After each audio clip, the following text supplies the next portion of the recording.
Hi friends, have a nice day. Thank you for joining the session. And in this session, we will learn how to describe a person in English. So in the last class, I promised you that we would be able to speak about our friends in English very confidently, right? അപ്പോൾ നമ്മൾ ഫ്രണ്ട്സിനെ കുറിച്ച് പറയാൻ പഠിക്കാമെന്ന് പറഞ്ഞിട്ടാണ് step 12 തുടങ്ങിയത് അല്ലേ. അപ്പോൾ നമുക്ക് ഫ്രണ്ട്സിനെ കുറിച്ച് തന്നെ പറയാൻ പഠിക്കാം. ഫ്രണ്ട്സിന് മാത്രമല്ല ഏതൊരു വ്യക്തിയെയും നമുക്ക് ഈ വേർഡ്സുകളൊക്കെ നിങ്ങൾ പഠിച്ചു വെച്ചാൽ നിങ്ങൾക്ക് കൃത്യമായിട്ട് അവരെക്കുറിച്ച് ഒരു ഇംഗ്ലീഷിൽ നമുക്ക് സംസാരിക്കാൻ പറ്റും അല്ലേ. അപ്പോൾ അതിന് നമ്മളെ ഹെൽപ്പ് ചെയ്യുന്ന കുറച്ച് വേർഡ്സുകളും കൂടി ഉണ്ട്. അപ്പോൾ ഇഷ്ടംപോലെ വേർഡ്സുകളുണ്ട് ഇംഗ്ലീഷിൽ. അപ്പോൾ നമ്മൾ അതിൽ നിന്ന് കുറച്ച് ബേസിക് ആയിട്ടുള്ളതും ഏറ്റവും അത്യാവശ്യമാണെന്ന് തോന്നുന്നത് മാത്രം എടുത്തിട്ട് പഠിക്കുന്നത് മാത്രം. ഇതുപോലെയുള്ള ഒരുപാട് വേർഡ്സുകൾ നിങ്ങൾ സ്വയം കണ്ടെത്തി പ്രാക്ടീസ് ചെയ്യാനും കൂടെ ശ്രമിക്കണം കേട്ടോ. ഓക്കെ, അപ്പം നമുക്കൊന്ന് വേഗത്തിൽ ഈ വേർഡ്സിൻ്റെ മീനിങ്സ് ഒന്ന് പറഞ്ഞു പോകാം. അപ്പോൾ സ്റ്റിഞ്ചി എന്ന് പറഞ്ഞാൽ എന്താണ്? പിശുക്കൻ. ഓക്കെ, റിലയബിൾ എന്ന് പറഞ്ഞാൽ A person who is so dependable അല്ലേ, നമുക്ക് വളരെ വിശ്വസിക്കാവുന്ന, മനസ്സിലായി, വിശ്വസ്തനായ എന്നുള്ള അർത്ഥം റിലയബിൾ. അല്ലെങ്കിൽ ട്രസ്റ്റ് വർത്തി അങ്ങനെയും പറയാം. ദെൻ ജനറസ് മീൻസ് ഉദാരമനസ്കനായ. നെർവസ് എന്ന് പറഞ്ഞാൽ പരിഭ്രാന്തിയുള്ള. അപ്പോൾ ഇവിടെ പരിഭ്രാന്തിയുള്ള, പിശുക്കനായ, വളരെ സന്തോഷമുള്ള, നന്നായി വർക്ക് ചെയ്യുന്ന, അങ്ങനെയാണ് നമ്മൾ വേർഡിൻ്റെ മീനിങ് പറയുന്നത്. ഈ വേർഡ്സിൻ്റെ മീനിങ് നമ്മൾ, കാരണം ഐ ആം ഹാപ്പി, ഞാൻ വളരെ സന്തോഷവാനാണ്, അങ്ങനെയല്ലേ നമ്മൾ പറയാം. അപ്പോൾ അതുകൊണ്ടാണ് ഞാൻ മീനിങ് അങ്ങനെ പറയുന്നത്. അപ്പോൾ അത് സെൻറ്റൻസിലേക്ക് വരുമ്പം അങ്ങനെയാണ് മീനിങ് വരുന്നത്. ഓക്കെ, സോ നെർവസ് മീൻസ് പരിഭ്രാന്തിയുള്ള ഒരാൾ. ഓക്കെ, പരിഭ്രാന്തിയുള്ള. ടിമിഡ്, വെരി ഷൈ, നാണം കുണുങ്ങിയുള്ള timid. Ecstatic means very happy. And kind നമുക്കറിയാം അല്ലേ, ദയുള്ള. Laid back and chilled out. ഇപ്പോൾ നമ്മൾ ലേ എന്ന് പറഞ്ഞാൽ എന്താ? കിടക്കുക. അപ്പോൾ ലേ ബാക്ക് എന്ന് പറഞ്ഞപ്പോൾ നമ്മൾ സോഫയിലൊക്കെ വളരെ ക്ഷീണിച്ച് വന്നപാടെ, നമ്മൾ ഓഫീസിൽ നിന്നൊക്കെ വന്ന് ക്ഷീണിച്ച് വന്നപാടെ നമ്മൾ സോഫയിൽ ഇരിക്കുന്ന ആ ഒരു രംഗം നിങ്ങളൊന്ന് ഓർത്ത് നോക്കുക അല്ലേ. സോ റിലാക്സ്ഡ്, അത് ഓർത്താൽ മതി. അപ്പോൾ laid back and chilled out. അപ്പോൾ ചിൽ ഔട്ട് എന്ന് പറഞ്ഞാൽ എന്താണ്? ടു റിലാക്സ് കംപ്ലീറ്റ്ലി എന്നാണ്. ചിൽ ഔട്ടിൻ്റെ മീനിങ് എന്താണ്? To relax completely. ഓക്കെ, അപ്പോൾ ഞാനിവിടെ എഴുതിയിട്ടുണ്ട്. Okay, to relax completely. അപ്പോൾ നമ്മൾ വെറുതെ ഒരു ഷോർട്ട് സെൻറ്റൻസ് ആയിട്ട് നമുക്കിത് യൂസ് ചെയ്യാൻ പറ്റും. ഇപ്പം നമ്മൾ വളരെ മൂഡ് ഓഫ് ആയിട്ടിരിക്കുന്ന ഫ്രണ്ട്സിനെയൊക്കെ നമുക്കൊന്ന് തട്ടിയിട്ട് പറയാം. എന്ത് പറയാം? Be happy, okay, or please chill out, okay, ചീർ up എന്നൊക്കെ പറയാറില്ലേ. അപ്പോൾ ചീർ അപ്പ് എന്ന് പറഞ്ഞാൽ എന്താ? ഉത്സാഹവാനാവൂ. ക്ലിയർ? അപ്പോൾ അങ്ങനെയുള്ള വേർഡ്സുകളൊക്കെ ഒന്ന് പഠിച്ചു വെക്കുക. അതുകൊണ്ടാ ചീർഫുൾ എന്ന് പറഞ്ഞാൽ വളരെ ഉത്സാഹമുള്ള എന്നുള്ളൊരു അർത്ഥമാണ്. ഓക്കെ, നല്ല എനർജറ്റിക് ആയ. ക്ലിയർ? ദെൻ കോഹിറൻ്റ് എന്ന് പറഞ്ഞാൽ എന്താണ്? അതായത് ചില കാര്യങ്ങളൊക്കെ ഒന്നിച്ചു ചേർത്ത് ഒത്തൊരുമയോടെ കൊണ്ടുപോകാൻ കഴിവുള്ള ആൾക്കാരെയാണ് നമ്മൾ കോഹിറൻ്റ് എന്ന് പറയാം. മെയിൻലി ലീഡേഴ്സ് അല്ലേ, ലീഡർഷിപ്പ് ക്വാളിറ്റീസ് ഒക്കെ ഉള്ളവരെന്തായിരിക്കും? അവർക്ക് എല്ലാ കാര്യങ്ങളെയും ഒന്നിച്ച് യോജിപ്പിച്ച് കൊണ്ടുപോകാനുള്ളൊരു കഴിവ് പ്രത്യേകമായിട്ടുണ്ടാവും. ഓക്കെ, അങ്ങനെയുള്ളവരാണ് കോഹിറൻ്റ് എന്ന് പറയുന്നത്. അതേപോലെ അതേ ഏകദേശം മീനിങ് വരുന്നത് തന്നെയാണ് ഈ കൊഹസീവ്നെസ്, ഒത്തുചേർന്ന് കൊണ്ടുപോകാനുള്ള ഒരു കഴിവ്. ക്ലിയർ? കൊഹസീവ്നെസ്. ആൻഡ് റെസിലിയൻ്റ് എന്ന് പറഞ്ഞാൽ എബിലിറ്റി ടു ബൗൺസ് ബാക്ക്. അതായത് ഇപ്പം നമുക്ക് വളരെ ബുദ്ധിമുട്ട്, അല്ലെങ്കിൽ നമ്മളെ വളരെ വിഷമിക്കുന്ന, അല്ലെങ്കിൽ വളരെ ബുദ്ധിമുട്ടുള്ള ഏതൊരവസ്ഥയിലായാലും ശരി, നമ്മൾ എന്താ പറയുക, നമുക്ക് ആ ഒരു നോർമൽ സ്ഥിതിയിലേക്ക് നമുക്ക് തിരിച്ചു വരാനുള്ള ആ ഒരു കഴിവ്, അതിനെയാണ് നമ്മൾ റെസിലിയൻ്റ് എന്ന് പറയുന്നത്. ഓക്കെ, എ പേഴ്സൺ, ഇപ്പോൾ ഹീ ഈസ് റെസിലിയൻ്റ് എന്ന് പറഞ്ഞാൽ that person he is able to reach or he is able to get into the initial position. Okay, അപ്പോൾ നമ്മളുടെ പഴയ സ്ഥിതി പ്രാപിക്കാനുള്ള നമ്മളുടെ ഒരു കഴിവ്. അപ്പോൾ നമുക്ക് ഒരുപാട് സങ്കടങ്ങളൊക്കെ ഉണ്ടെങ്കിൽ അതൊക്കെ മറന്നുകൊണ്ട് നമ്മളുടെ പൂർവ്വസ്ഥിതിയിലാകാനുള്ള ഒരു കഴിവ്. ഓക്കെ, അങ്ങനെയുള്ള ആൾക്കാർ, അവരെയാണ് നമ്മൾ റെസിലിയൻ്റ് എന്ന് പറയാം. മനസ്സിലായില്ലേ? അതുപോലെ വെഴ്സറ്റൈൽ എന്ന് പറഞ്ഞാൽ ബഹുമുഖ പ്രതിഭ, പല വിധത്തിലുള്ള കഴിവുകളുള്ള ആൾക്കാരെ നമുക്ക് വെഴ്സറ്റൈൽ എന്ന് പറയാം. ഓക്കെ, ദെൻ ഫ്ലേക്കി എന്ന് പറഞ്ഞാൽ എന്താണെന്നറിയോ? A person who doesn't show up two things. Show up എന്ന് പറഞ്ഞാൽ അറൈവ് എന്നുള്ളൊരു അർത്ഥമുണ്ട് ഷോപ്പിന്. അപ്പോൾ A person who doesn't show up two things. Okay, അതായത് ഇപ്പോൾ ഒരു പരിപാടിക്ക്, നമ്മൾ ക്ലോസ് ഫ്രണ്ടാണെന്ന് വിചാരിക്കുക. അപ്പോൾ ഒരു പരിപാടിക്ക് വരാമെന്ന് അവൻ പറയും, പക്ഷെ അവൻ വരില്ല. വരാമെന്ന് ഏൽക്കും, പക്ഷെ പരിപാടിയിൽ അവർ പങ്കെടുക്കില്ല. ക്ലിയർ? അങ്ങനെയുള്ള ആൾക്കാർ. Okay, flaky. ക്ലിയർ? അപ്പോൾ അതുപോലെ ecstatic means very happy. Kind എന്ന് പറഞ്ഞാൽ വളരെ ദയുള്ള. സ്പെൻ ത്രിഫ്റ്റ് എന്ന് പറഞ്ഞാൽ ധൂർത്തനായ ആള്. ഓക്കെ, ധൂർത്തൻ, സ്പെൻ ത്രിഫ്റ്റ്. അല്ലാതെ ഇതൊരു നെഗറ്റീവ് മീനിങ്ങിലായിട്ട് ഉപയോഗിക്കാം നമുക്ക്. പക്ഷേ എക്സ്ട്രാവേഗൻ്റ് എന്ന് പറഞ്ഞാൽ ലാവിഷായിട്ട് പണം ചെലവാക്കുന്ന ആളെ എക്സ്ട്രാവേഗൻ്റ്. ക്ലിയർ? അപ്പോൾ ഇങ്ങനെയൊക്കെയുള്ള നല്ല അടിപൊളിയായിട്ടുള്ള വേർഡ്സുകളൊക്കെ പഠിച്ചു വെക്കുക. എന്നിട്ട് ഇത്രേ ചെയ്യേണ്ടതുള്ളൂ. നമ്മൾ കഴിഞ്ഞ ക്ലാസ്സിൽ ചെയ്ത പോലെ അദ്ദേഹം ഒരു പിശുക്കനാണ്. എങ്ങനെ ഇംഗ്ലീഷിൽ പറയും? അദ്ദേഹം ഒരു പിശുക്കനാണ്. അപ്പോൾ ഇത് ഓർത്താൽ മതി. Stingy, he is stingy. പിശുക്കൻ ആണ് എന്നല്ലേ പറഞ്ഞത്? അപ്പോൾ ഹി ഈസ് സ്റ്റിഞ്ചി ആകുന്നു. ഓക്കെ, അവർ പിശുക്കരാണെന്ന് എങ്ങനെ പറയും? അപ്പോൾ ദേ അല്ലേ, അവർ പിശുക്കരാണ്. ഒന്ന് ആലോചിച്ച് നോക്കൂ. Very good. They are stingy. ഇനി അവർ വളരെ പിശുക്കൻ ആയിരുന്നു മുമ്പ്. പക്ഷെ ഇപ്പം അവർക്ക് നല്ല ജോലിയൊക്കെ കിട്ടി അല്ലേ, അവർ നല്ലൊരു ഉയർന്ന പൊസിഷനിലൊക്കെ എത്തി. ക്ലിയർ? അപ്പം അവർക്ക് പിശുക്കൊന്നുമില്ല. ക്ലിയർ? അപ്പം മുമ്പ് അവർ പിശുക്കരായിരുന്നു എന്ന് എങ്ങനെ പറയും? അവർ എന്നല്ലേ. അപ്പോൾ ദേ ആയിരുന്നു. ദേ ആയതുകൊണ്ട് they were stingy. Clear? They were so stingy. Clear? അപ്പോൾ ആയിരുന്നു എന്ന് പറയണമെങ്കിൽ വാസ് ഓർ വേർ ഉപയോഗിക്കുക. ആകുന്നു, ആണ്, ഉണ്ട് എന്നൊക്കെ പറയണമെങ്കിൽ ഈസ്, ആം, ആർ ഉപയോഗിക്കാം. അപ്പോൾ ഇതൊക്കെ നമ്മൾ ഓൾറെഡി പഠിച്ച കാര്യങ്ങളാണ്. എങ്കിലും ഒന്ന് വേഗം റിവൈസ് ചെയ്യുന്നു മാത്രം. ക്ലിയർ അല്ലേ? അപ്പോൾ നമുക്ക് വേഗം കുറച്ച് സെൻറ്റൻസുകൾ ഒന്നുകൂടെ പറയാം. കുറച്ച് ആൾക്കാരുടെ പേര് നിങ്ങളുടെ ഫ്രണ്ട്സിനെ മനസ്സിൽ കരുതുക. അവരെ നിങ്ങളുടെ മനസ്സിലേക്ക് കൊണ്ടുവന്നിട്ട് ഈ ഓരോ വേർഡ് ഉപയോഗിച്ചിട്ടും സെൻറ്റൻസുകൾ ഉണ്ടാക്കുക. ഞാനൊന്ന് ഓടിച്ച് പറയാം, അതേപോലെ നിങ്ങളും പ്രാക്ടീസ് ചെയ്യണം. Okay. Reena is stingy, Raju is resilient. Okay, I am so reliable. എന്നെക്കുറിച്ചും പറയാം. I am so reliable. My manager is very cohesive. അപ്പോൾ കൊഹസീവ്നെസ് എന്ന് പറയുമ്പോൾ നൗൺ ആവും. കൊഹസീവ് എന്ന് പറയുമ്പോഴാണ് അഡ്ജക്റ്റീവ് ആയിട്ട് വരുന്നത്. ഒരാളെ വിശേഷിപ്പിക്കാൻ നമുക്ക് കൊഹസീവ് എന്ന് മതി. ഓക്കെ, ഇനി കൊഹസീവ്നെസ് എന്ന് പറയുമ്പോൾ I am really amazed or I am impressed by his cohesiveness. അങ്ങനെ പറയാം. അദ്ദേഹത്തിൻ്റെ എല്ലാവരെയും ഒത്തൊരുമിച്ച് കൊണ്ടുപോകാനുള്ള ആ ഒരു കഴിവ്, അതാണ് cohesiveness. I am so impressed, അങ്ങനെ ഞാൻ പറയാം. I am so impressed. Okay, by his cohesiveness. അപ്പോൾ നമ്മൾ അത്രയ്ക്ക് പോകണ്ട. അപ്പോൾ നമ്മളിവിടെ കൊഹസീവ് വെച്ചിട്ടാണെങ്കിൽ ഒരാളെ വിശേഷിപ്പിക്കാനാണെങ്കിൽ my manager is very cohesive. Clear? Then he is coherent. Leela is cheerful. My sisters are very cheerful. Okay, അവർ വളരെ ഉത്സാഹമുള്ളവരാണ്, എനർജറ്റിക് ആണ്. Clear? So next, our team leader is so versatile. Our team leader is so versatile. Okay, ഒരു ബഹുമുഖ പ്രതിഭയാണെന്ന് അർത്ഥം. Okay, അപ്പോൾ നമ്മൾ എത്ര നല്ല വേർഡ്സുകൾ നമുക്ക് ഇത്ര എണ്ണത്തിൽ തന്നെ ഉണ്ടാക്കാം അല്ലേ? അതുപോലെ ആയിരുന്നു എന്ന് പറയണമെങ്കിലോ, he was very ecstatic when he heard that good news അല്ലേ? വെരി ഹാപ്പി എന്നുള്ള അർത്ഥമാണ് എക്സ്റ്റാറ്റിക്. ടിമിഡ് എന്ന് പറഞ്ഞാൽ നാണം കുണുങ്ങി. She is so timid. അതുപോലെ my friend Linda, she is a way more laid back and chilled out.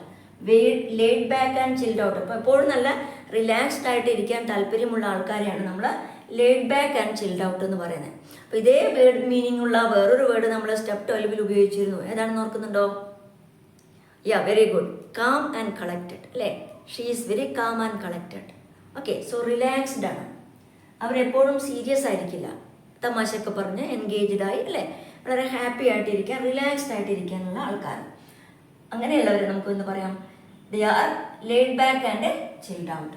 Okay, ഇപ്പോൾ ഈ വെറും ലേഡ് ബാക്ക് എന്നൊക്കെ പറഞ്ഞാൽ they are A way more. അപ്പോൾ നമ്മളത് കുറച്ചുകൂടി കുഞ്ഞു കുഞ്ഞു വേർഡ്സുകളൊക്കെ അതിൻ്റെ മുന്നിലും പിന്നിലൊക്കെ ആഡ് ചെയ്ത് കൊടുക്കുക. He is a way more laid back and chill out. Clear? അങ്ങനെയൊക്കെ പറയുമ്പോഴാണ് നമ്മളുടെ ഇംഗ്ലീഷ് കുറച്ചുകൂടി ഉഷാറാവുന്നത്. മനസ്സിലായി? അതുപോലെ നമ്മളെന്താ പറയുക, ഐ ആം ഹാപ്പി എന്ന് പറഞ്ഞാൽ I am so happy.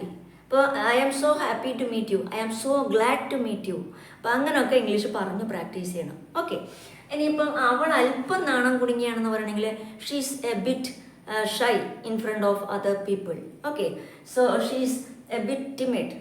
Okay, she's rather timid. അവൾ ശരിക്കും ഒരു നാണം കുടുങ്ങിയാണ്. She's rather timid. അപ്പോൾ നമ്മൾ rather, A bit or A kind of, sort of അങ്ങനെയൊക്കെ യൂസ് ചെയ്യുക. അപ്പോൾ നമ്മളുടെ ഇംഗ്ലീഷ് വളരെ മനോഹരമായിട്ട് വരും. ഇപ്പോൾ നമ്മൾ റിട്ടേൺ ഇപ്പോൾ എഴുതുമ്പോൾ നമ്മളിത് നോക്കി, he is ecstatic, he is flaky, he is kind, he is happy എന്നൊക്കെ പറയുമ്പോൾ നമ്മൾ ആ റിട്ടേൺ ഇംഗ്ലീഷ് പോലെ ആയി പോകുന്നത് അല്ലേ. അപ്പോൾ നമ്മളൊരു സ്പോക്കൺ ഇംഗ്ലീഷിലേക്ക് വരണമെങ്കിൽ നിങ്ങൾക്ക് അല്പം ബ്രോക്കൺ ഇംഗ്ലീഷൊക്കെ ഉപയോഗിക്കാം. ഓക്കെ, അപ്പോൾ എപ്പോഴും ഗ്രാമർ അതേപോലെ സെൻറ്റൻസ് ബൈ സെൻറ്റൻസ് യൂസ് ചെയ്യണമെന്നില്ല നമ്മൾ ഇംഗ്ലീഷ് സംസാരിക്കുമ്പോൾ. നമുക്ക് അല്പം ബ്രോക്കൺ ഇംഗ്ലീഷിൽ പറഞ്ഞാലും ആ ഒരു ഫ്ലോ കിട്ടും. ക്ലിയർ. അപ്പോൾ നമ്മൾ പല ഫില്ലർ വേർഡ്സൊക്കെ നമ്മൾ ഉപയോഗിച്ച് പഠിക്കുക, കുറച്ചൊക്കെ, ഒരുപാട് ഫില്ലർ വേർഡ്സ് ഉപയോഗിക്കരുത് കേട്ടോ. അപ്പോൾ you know, kind of, sort of, A bit. അതുപോലെ നമ്മൾ സംസാരിക്കുമ്പോൾ കുറേ സംസാരിച്ചിട്ട് ഓക്കെ ദെൻ, വെൽ അങ്ങനെയൊക്കെ നമ്മൾ യൂസ് ചെയ്യാറുണ്ട് അല്ലേ. അതുപോലെ ടു ബി ഓണസ്റ്റ്, ഇൻഫാക്ട്, സത്യത്തിൽ അല്ലേ, സത്യത്തിൽ അവളൊരു പിശുക്കിയാണ്, ഇൻഫാക്ട്. അല്ലെങ്കിൽ സത്യം പറയാം, to be honest, to be honest, she's stingy. അപ്പോൾ അങ്ങനെയൊക്കെയുള്ള ചെറിയ ചെറിയ വേർഡ്സുകളും അതിൻ്റെ മുന്നിൽ ആഡ് ചെയ്യാൻ പഠിക്കണം. Okay okay. ഇനി നമുക്ക് ഫ്രണ്ട്സിനെ കുറിച്ച് പറയാൻ നമ്മൾ എന്തായാലും പഠിച്ചു. Clear? Are you confident? Great, you are very confident to make sentences with these words, right? ഇനി നമ്മൾ ക്വസ്റ്റ്യൻസ് ചോദിക്കാനും കൂടെ പഠിക്കണം. ആരൊക്കെയാണ് നിൻ്റെ കൂട്ടുകാർ? അവരെ നിങ്ങൾക്ക് എത്ര കാലമായിട്ട് അറിയാം അല്ലേ? ഇപ്പോഴും നിങ്ങൾ അവരുമായിട്ട് ടച്ച് ഉണ്ടോ? അവർ നിങ്ങളുടെ ഓൾഡ് ഫ്രണ്ട്സ് ആണോ അല്ലേ? നിങ്ങൾക്ക് കൂട്ടുകാരുണ്ടോ? നിങ്ങൾക്ക് ധാരാളം കൂട്ടുകാരുണ്ടോ? അങ്ങനെയൊക്കെയുള്ള കുറച്ച് ക്വസ്റ്റ്യൻസ് കൂടെ നമുക്കൊന്ന് പരിചയപ്പെട്ടാലോ? ഓക്കെ, ദെൻ ഒന്നാമത്തെ ക്വസ്റ്റ്യൻ നോക്കൂ. Who are you friends with? Who are you friends with? Who are you friends വിത്ത് എന്ന് പറഞ്ഞാൽ എന്താ? നിന്റെ കൂട്ടുകാരൊക്കെ. അപ്പോൾ നമ്മൾ ഈ വേർഡ് ബൈ വേർഡ് അതുപോലെ ട്രാൻസ്ലേറ്റ് ചെയ്യാൻ നിൽക്കരുത് കേട്ടോ മലയാളത്തിലേക്ക്. അപ്പോൾ അങ്ങനെ നമുക്ക് ചിലപ്പോൾ ആശയം മനസ്സിലാക്കി പഠിക്കാം. ഓക്കെ, അപ്പോൾ ഹൂ ആർ യു ഫ്രണ്ട്സ് വിത്ത്, നിന്റെ കൂട്ടുകാരൊക്കെയാണ്. ഇതൊക്കെ ചോദിച്ച് പ്രാക്ടീസ് ചെയ്യുന്ന വേണം. Who are you friends with? What do they like? What do they like എന്ന് പറഞ്ഞാൽ എന്താ? അവരുടെ സ്വഭാവം എന്താണെന്നാണ് കേട്ടോ. അവരെങ്ങനെയാണ് ആൾക്കാർ, അവരെങ്ങനെ നമ്മൾ ചോദിക്കാറില്ലേ? Okay, then what do they look like എന്നാണെങ്കിൽ അവരുടെ അപ്പിയറൻസ് പറയണം. അവരുടെ മുടി, അവരുടെ ഹെയർ സ്റ്റൈല്, അവരുടെ എന്താ പറയുക, ഫാറ്റി ആണോ, ഓവർ വെയിറ്റ് ആണോ, ലോങ് ആണോ, ഷോർട്ട് ആണോ അല്ലെ, അവരുടെ അപ്പിയറൻസ് ആണ് what do they look like എന്ന് പറഞ്ഞാൽ. Okay, then what do they like എന്ന് പറയുമ്പോൾ അവരുടെ സ്വഭാവം. ക്ലിയർ? അത് പ്രത്യേകിച്ച് ഓർക്കുക.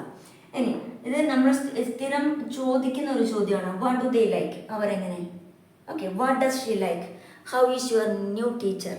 How is your new boss? How is your new manager? Okay, what does she like or what does he like? Clear? Then രണ്ടാമത്തെ question, how long have you known them? How long have you known them? നിങ്ങൾക്ക് എത്ര കാലമായിട്ട് അവരെ അറിയാം? Clear? അപ്പോൾ അതിൻ്റെ ആൻസറും കൂടെ ഒന്ന് പറഞ്ഞു നോക്കൂ. അപ്പോൾ ഈ ഒന്നാമത്തെ ക്വസ്റ്റ്യൻ്റെ ആൻസർ നമ്മൾ വീഡിയോയുടെ അവസാനം വളരെ ഡീറ്റെയിൽ ആയിട്ട് തന്നെ കുറച്ച് നല്ലൊരു മോഡിഫൈഡ് ചെയ്ത് നല്ലൊരു രൂപത്തിൽ പറയാം. അപ്പോൾ അത് അവിടെ നിൽക്കട്ടെ. രണ്ടാമത്തെ answer question, how long have you known dum? നിനക്ക് എത്ര കാലമായിട്ട് അവരെ അറിയാം? അപ്പോൾ അതിൻ്റെ ഉത്തരവും കൂടെ ഒന്ന് പഠിച്ചു വെക്കുക. I have known them for ages. എനിക്ക് അവരെ വളരെ കാലമായിട്ട് അറിയാം. അപ്പോൾ ഫോർ ഏജസ് എന്ന് പറഞ്ഞാൽ എന്താണ്? ഫോർ ഏജസ് എന്ന് പറഞ്ഞാൽ വളരെ ഒരുപാട് നാളായിട്ട് അറിയാമെന്നുള്ള അർത്ഥത്തിലാണ് for ages. For many years, for a while അങ്ങനെയൊക്കെ പറയാം, കുറച്ച് നാളായിട്ട്. ക്ലിയർ? ഇനി വർഷം 15 വർഷമായിട്ട് അറിയാമെന്നാണെങ്കിൽ ഫോർ 15 years അങ്ങനെ പറഞ്ഞാൽ മതി. ക്ലിയർ? ഇനി I have known them for ages. Clear? ഇനി ഞങ്ങൾക്ക് എന്നാണെങ്കിൽ വി ഹാവ് ബീൻ. ഇപ്പോൾ കണ്ടോ, ഈ നോൺ എന്നുള്ള വെർബിന് പകരം ഞാനൊരു അവസ്ഥയാണ് പറഞ്ഞത്. ഞങ്ങൾ 15 വർഷമായി ഞങ്ങൾ ഫ്രണ്ട്സ് ആണ്. ഇപ്പം തുടങ്ങിയതല്ല, 15 വർഷമായി. അന്നേ തുടങ്ങിയതാണ്, ഇപ്പോഴും ഉണ്ട്. അപ്പോൾ ആ ഒരു കണ്ടിന്യൂറ്റീനെ കാണിക്കാനാണ് ഇവിടെ ഹാവ് ബീൻ യൂസ് ചെയ്തത്. V have been friends four 15 years. 15 വർഷത്തോളമായി ഞങ്ങൾ ഫ്രണ്ട്സാണ്, കൂട്ടുകാരാണ്. ക്ലിയർ? ഇനി V have been friends four, ഇവിടെയും നിങ്ങൾക്ക് ഏജസ് ഒക്കെ ആഡ് ചെയ്യാം, ഫോർ ഏജസ് ആഡ് ചെയ്യാം. എന്നിട്ട് ഇതിന് പകരമുള്ളൊരു യൂസേജ് എന്താണെന്നറിയോ? We have been friends for ages and അതിൻ്റെ കൂടെ തന്നെ നിങ്ങൾക്ക് ആഡ് ചെയ്യാവുന്ന ഒരു സെൻറ്റൻസ് ആണ് we go way back. We go way back അങ്ങനെയൊക്കെ പറയുമ്പോഴാണ് അത് നാച്ചുറലായിട്ട് വരിക. അപ്പോൾ we have been friends for ages അല്ലേ? We have been friends for ages, we go way back. അപ്പോൾ വി ഗോ വേ ബാക്ക് എന്ന് പറഞ്ഞാൽ എന്താണ്? ഞങ്ങൾക്ക് കുറേ കാലമായി ഞങ്ങൾക്കറിയാം, ഞങ്ങൾ തമ്മിൽ അറിയാം, കുറേ കാലമായി ഞങ്ങൾ ഫ്രണ്ട്സാണ് എന്നുള്ളത്. ഇപ്പോൾ നേറ്റീവ് സ്പീക്കേഴ്സൊക്കെ ഇങ്ങനെ യൂസ് ചെയ്യുന്ന കാണാം, V go way back. Clear? അപ്പോൾ അതിൻ്റെ നീളം ഒരുപാട് അറിയാൻ വി ഗോ വേ വേ ബാക്ക്. ഓക്കെ, അങ്ങനെയൊക്കെ പറയാം നമുക്കത്. ക്ലിയർ? സോ ദെൻ മൂന്നാമത്തെ question, R you friends with Har? R you friends with Har? നിനക്ക് അവളുമായിട്ട് നീ അടുപ്പമുണ്ടോ? നീ അവളുടെ ഫ്രണ്ടാണോ എന്നൊക്കെയുള്ള അർത്ഥത്തിൽ അത് ഉപയോഗിക്കാം. Are you friends with her? Okay, yeah. അപ്പോൾ അതിൻ്റെ answer we know each other. ഞങ്ങൾക്ക് പരസ്പരം അറിയാം. ഓക്കെ, ബട്ട് എന്നാൽ she is more of an acquaintance. എന്നാൽ അത്ര ഒരു ക്ലോസ് റിലേഷൻഷിപ്പ് ഇല്ല. ഞങ്ങൾ പാർട്ടിക്കൊക്കെ കാണാറുണ്ട്, അല്ലെങ്കിൽ ചില ഫങ്ഷൻസ് ഒക്കെ കാണാറുണ്ട് അല്ലേ. അപ്പോൾ അത്ര ഫ്രണ്ട്ഷിപ്പ് എന്ന് പറയാനില്ല, പക്ഷെ എൻ്റെ ഒരു പരിചയക്കാരായിട്ട് വരും എന്നൊക്കെ പറയാറില്ലേ നമ്മൾ, പരിചയമുണ്ട്. ക്ലിയർ? അപ്പോൾ അക്വീൻറ്റൻസ് എന്ന് പറഞ്ഞാൽ എന്താണ്? പരിചയക്കാരൻ എന്നുള്ള അർത്ഥത്തിൽ ഉപയോഗിക്കാം. But she is more of an acquaintance. അപ്പോൾ more of an acquaintance, more of എന്നൊക്കെ അവിടെ ആഡ് ചെയ്ത് കൊടുക്കുക, നമ്മൾ നേരത്തെ പറഞ്ഞതുപോലെ. Okay, a bit. Okay, way back നമ്മളിവിടെ പറഞ്ഞില്ലേ, we go way back. Clear? അപ്പോൾ വി നോ ഈച്ച് അതർ, ഞങ്ങൾ പരസ്പരം അറിയാം. We know each other, but she is more of an acquaintance. Acquaintance okay, ഒരു പരിചയം മാത്രമേ ഉള്ളൂ എന്നുള്ളൊരു അർത്ഥമാണ്. ഓക്കെ, മോർ ഒരു പരിചയക്കാരാണ്, പക്ഷേ ക്ലോസ് ഫ്രണ്ട്സ് അല്ല. ഇനി നാലാമത്തെ, ആർ ദേ യുവർ ഫ്രണ്ട്സ്? അവർ നിന്റെ കൂട്ടുകാരാണോ? Are they your friends? അപ്പോൾ ഈ ചോദ്യങ്ങളൊക്കെ നിങ്ങൾ മറ്റുള്ളവരോട് ചോദിക്കാൻ വേണ്ടിയിട്ടാണ് ഞാൻ കുറച്ച് ക്വസ്റ്റ്യൻസ് എഴുതി വെക്കുന്നത്. ക്ലിയർ?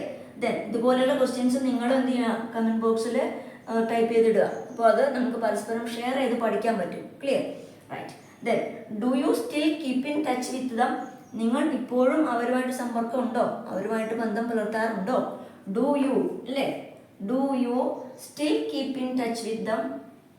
ക്ലിയർ? അപ്പോൾ അതിൻ്റെ ആൻസർ ആണ് yeah, we are originally friends from school. ഞങ്ങൾ സ്കൂൾ മുതലേ ഉള്ള ഫ്രണ്ട്സ് ആണെന്ന് പറയാറില്ലേ നമ്മൾ, we are originally friends from school. അതുപോലെ ഞങ്ങൾക്ക് എന്ത് പറയാം, we are friends from work. ജോലി സ്ഥലത്ത് നിന്ന് ഞങ്ങൾക്ക് പരിചയപ്പെട്ട് അങ്ങനെ ഫ്രണ്ട്സ് ആയതാണ്, അങ്ങനെയൊക്കെ പറയാറില്ലേ നമ്മൾ. അതേപോലെ we are friends from school, അത് നല്ല സെൻറ്റൻസ് അല്ലേ. We are friends from work. We are friends from when I lived in Kochi. ഞാൻ കൊച്ചിയിൽ താമസിച്ചപ്പോൾ അവിടുന്ന് കിട്ടിയ ഫ്രണ്ട്സ് അല്ലേ, കിട്ടിയ ഫ്രണ്ട്സ് എന്നല്ല, അവിടെ നിന്നാണ് ഞങ്ങൾ ഫ്രണ്ട്സ് ആയത് എന്നുള്ളൊരു അർത്ഥമാണ് അവിടെ യൂസ് ചെയ്യുന്നത്. ക്ലിയർ? അപ്പോൾ we are friends from school, we are friends from office, or we are friends from work, or we are friends from when we lived in that apartment, അങ്ങനെയൊക്കെ പറയാം ഇത്. Okay, nice. ദെൻ ഇനി നിങ്ങൾക്ക് കൂടുതൽ സെൻറ്റൻസുകളൊക്കെ അതിൻ്റെ കൂടെ add ചെയ്യാം. അപ്പോൾ നമ്മൾ ലാംഗ്വേജ് പഠിക്കുന്നതിന് വേണ്ടിയിട്ട് നിങ്ങൾക്ക് സ്വന്തമായിട്ട് എത്ര സെൻറ്റൻസുകൾ ഉണ്ടാക്കാൻ പറ്റുമോ അത്രയൊക്കെ ആഡ് ചെയ്യാം. അപ്പോൾ നിങ്ങൾക്ക് പറയാൻ വേണമെങ്കിൽ we grew up in the same village. ഞങ്ങൾ ഒരേ ഗ്രാമത്തിലാണ് വളർന്നത്. Okay, we studied in the same school. We grew up in the same village. And we are of the same age. ഞങ്ങൾ ഒരേ പ്രായക്കാരാണ്. അപ്പോൾ നമുക്ക് ഒരേ പ്രായത്തിലല്ലാത്ത ഫ്രണ്ട്സും ഉണ്ടാവാം അല്ലേ. അപ്പോൾ we are of the same age. We are of the same age, ഞങ്ങൾക്ക് ഒരേ പ്രായമാണ്. അപ്പോൾ അങ്ങനെ നമുക്ക് ഒരുപാട് കാര്യങ്ങൾ ഇതിൻ്റെ കൂടെ ആഡ് ചെയ്യാൻ പറ്റും. ക്ലിയർ? അപ്പോൾ ഇത്രയും ക്ലിയർ ആണെന്ന് ഞാൻ വിചാരിക്കുന്നു. ഇനി നമ്മൾ ഈ ഒന്നാമത്തെ ചോദ്യത്തിലേക്ക് പോകാം. Who are you friends with? What do they like? ഇങ്ങനെ ഞാൻ നിങ്ങളോട് ചോദിക്കുവാണെങ്കിൽ നിങ്ങൾ ഈ പഠിച്ച സ്റ്റെപ്പ് 12ലും സ്റ്റെപ്പ് 13ലും പഠിച്ച ഒരുപാട് സെൻറ്റൻസുകളുണ്ട്. അതിൽ നിങ്ങൾക്ക് ഇഷ്ടമുള്ളത് സെലക്ട് ചെയ്തിട്ട് എവിടെയും നോക്കാതെ, അതായത് ബൈ ഹാർട്ടായിട്ട് നിങ്ങളുടെ മനസ്സിൽ നിന്ന് വരണത് നോക്കി വായിക്കരുത്. അപ്പോൾ നിങ്ങൾ സ്വന്തമായിട്ട് ഒരു മിനിറ്റ് എങ്കിലും നിങ്ങളുടെ ഫ്രണ്ട്സിനെ കുറിച്ച് പറയാനുള്ള ഒരു സ്റ്റേജിലേക്ക് എത്തണം. Clear? Okay friends, okay let me try. I will give you A model. ഒരു മോഡൽ തരാം. ഓക്കെ, അപ്പോൾ നിങ്ങൾ എന്നോട് ചോദിക്കുകയാണ് who are you friends with and what do they like? Okay, അപ്പോൾ ഞാൻ ആൻസർ പറയാനൊന്ന് ശ്രമിക്കാം, നിങ്ങളൊന്ന് കേൾക്കുക. എന്നിട്ട് വീഡിയോ പോസ് ചെയ്തിട്ട് അതുപോലെ നിങ്ങളും നിങ്ങളുടേതായ സ്റ്റൈലിലൊന്ന് പറയാൻ ശ്രമിക്കാം. ഓക്കെ, ബ്രോക്കൺ ഇംഗ്ലീഷിലായാലും അല്പം മിസ്റ്റേക്കൊക്കെ വന്നാലും പ്രശ്നമില്ല, പക്ഷേ നിങ്ങളുടെ പരിശ്രമമാണ് ഇമ്പോർട്ടൻറ്റ്. ഓക്കെ, എപ്പോഴും സംസാരിച്ച് തന്നെ പ്രാക്ടീസ് ചെയ്യാം. Okay, then let me start. Okay okay friends, thank you for asking that question. Yeah, I have a nice friends group and we are a pretty tight knit. Okay, and you know I have 3 best friends. First up, Linda. She is so brilliant and hardworking. She is a studious person, right? And she is a way more laid back and chilled out. You know, whenever I am in need, she is always there to pick me up. And second, The other one is Arshita. Arshita is very cohesive and coherent. You know, she is also very hardworking, and whenever we get free time, we hang out at her house, okay, and have some enjoyment. And finally, the last one is Amrita, right? And you know, she's a little bit timid. She's a bit stingy also. Don't get me wrong. Last summer, we decided to go for a trip. And Amrita said that she could take her brother's car, right? And we decided to chip in for gas. But you know, at the last moment, she backed out. So that's why I called her stingy. But she's, you know, we are pretty tight knit. We are very close friends, and whenever I am in need, all of them will be there. So that's why definitely we are very close friends. Thank you so much. ഇപ്പോൾ friends, ഞാനിങ്ങനെ പറഞ്ഞല്ലേ, അതേപോലെ നിങ്ങളും നിങ്ങളുടേതായ രീതിയിൽ ഇംഗ്ലീഷിൽ ഈ വേർഡ്സൊക്കെ ഒക്കെ ഉപയോഗിച്ചിട്ടൊന്ന് പറയാൻ ശ്രമിക്കുക. Okay friends, thank you so much. Practice well. And again I wish you a very very happy Onam. എല്ലാവർക്കും എൻ്റെ ഹൃദയം നിറഞ്ഞ ഓണാശംസകൾ. Right, Onam is just around the corner, and wish you a happy Onam.